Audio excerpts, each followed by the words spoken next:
Hello friends, आप लोग कैसे हैं? आई होप आप लोग बहुत अच्छे होंगे। तो आज हम लोग पढ़ने वाले हैं लोकसभा चुनाव जो 2024 में हुआ है।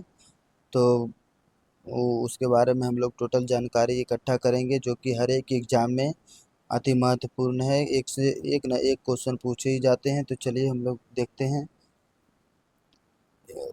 पहले भारत भारतीय निर्वाचन आयोग द्वारा 16 मार्च 2024 की घोषणा के बाद 18वीं लोकसभा कैवी लोकसभा थी चुनाव, जो 18वीं लोकसभा के गठन के लिए लोकसभा चुनाव 2024 देश भर में 19 अप्रैल से 1 जून 2024 के बीच 44 दिन 19 अप्रैल से 1 जून 2024 के बीच टोटल 44 दिन 7 चरणों में, कितने चरण में? टोटल 7 चरण में आयोजित कराए गए थे।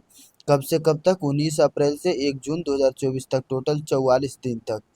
तो चुनाव के परिणाम जो है 4 जून 2024 को आए थे। 4 जून 2024 को घोषित किए गए थे, जिसमें Bharatiya Janata party 240 seat, Bharatiya Janata party यानी बीजेपी 240 सीट हासिल की थी, जबकि भारतीय जनता पार्टी 240 सीट हासिल की। और भाजपा के नेतृत्व वाले गठबंधन एनडीए यानी नेशनल डेमोक्रेटिक अलायंस जो है ने कुल 293 सीटें जीती। जबकि कांग्रेस पार्टी ने 99 सीट और कांग्रेस के नेतृत्व वाले इंडिया गठबंधन ने 234 कांग्रेस के नेतृत्व वाले इंडिया गठबंधन ने जो है 234 सीटें जीत हासिल की। अन्य दलों ने 10 और निर्दलीय ने 7 सीटें जीती। अन्य दल कितना थे? 10।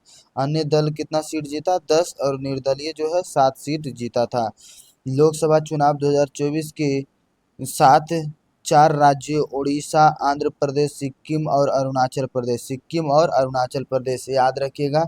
उड़ीसा, आंध्र प्रदेश, सिक्किम और अरुणाचल प्रदेश की विधानसभा का चुनाव भी संपन्न हुआ था। ये पाई चार्ट आप लोग देख लीजिएगा। और लोकसभा चुनाव 2024 को परिक्षोपयोगी तथ्य जो है हम लोग का कौन कौन सा देखते हैं। लोकसभा चुनाव 2024 का क्रम कौन था? 18वां था। लोकसभा चुनाव 2024 का क्रम कौन था? 18वां था। चुनाव आयोजित कराए गए थे 7 चरणों में। चुनाव आयोजित जो करवाए गए थे 7 चरणों में चुनाव आयोजित कराए गए थे। चुनाव आयोग का टैगलाइन क्या था? चुनाव का पर्व देश का गर्व। चुनाव का पर्व और देश का गर्व, ये सब याद रखिएगा। चुनाव आयोग का राष्ट्रीय आइकन क्या था? सचिन तेंदुलकर। चुनाव आयोग का राष्ट्रीय आइकन सचिन तेंदुलकर। चुनाव आयोग का युवा आइकन कौन था? आयुष्मान खुराना। चुनाव आयोग का युवा आइकन आयुष्मान खुराना था। चुनाव आयोग का दिव्यांग आइकन क्या था? शीतल देवी थी।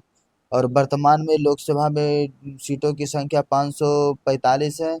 और चुनाव कितने सीटों पर संपन्न हुआ? 543 सीट पे, जो कि अभी 2 सीट है वो रद्द हो चुका है एंग्लो इंडियन का। और राज्य कितने सीट गए थे? 524 और यूटी से 19 सीट। राज्य से 524 और यूटी से 19 सीट, यानी केंद्र शासित प्रदेश से 19 सीट। पूर्ण बहुमत के लिए सीटों की संख्या 272। पूर्ण बहुमत के लिए सीटों की कुल संख्या 272। रजिस्टर्ड मतदाताओं की कुल संख्या 96.8 करोड़। रजिस्टर्ड मतदाताओं की कुल संख्या जो थी 96.8 करोड़ थी। पुरुष एवं महिला मतदाता की संख्या ये सब तो नहीं पूछेगा हम लोग का।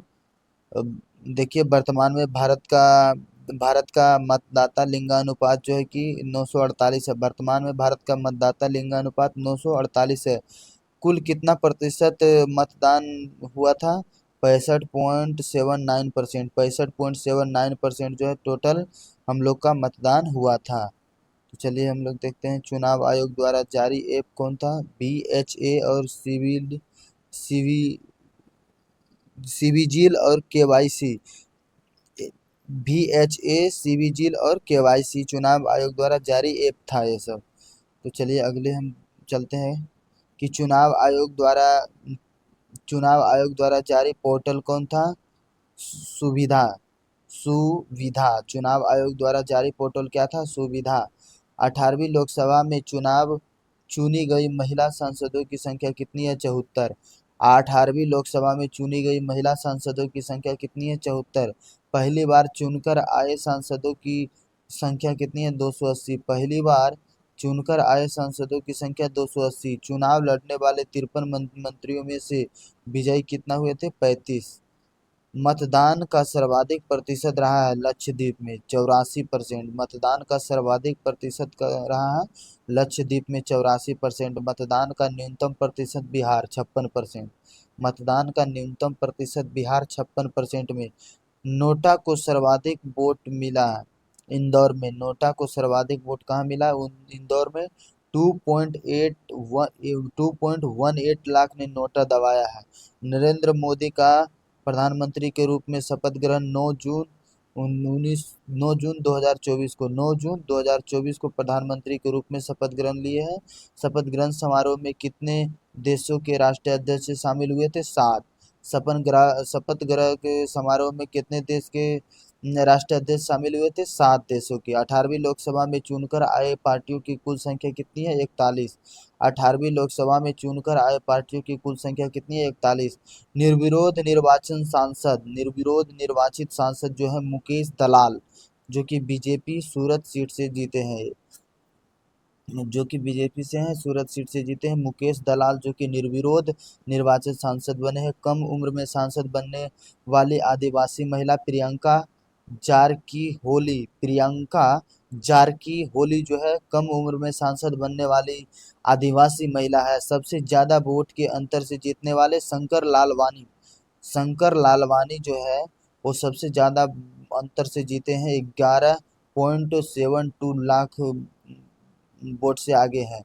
सबसे कम वोट के अंतर से जीते हैं जो कि रविंद्र दाताराम वाइकर 48 वोट से ही मात्र जीते हैं।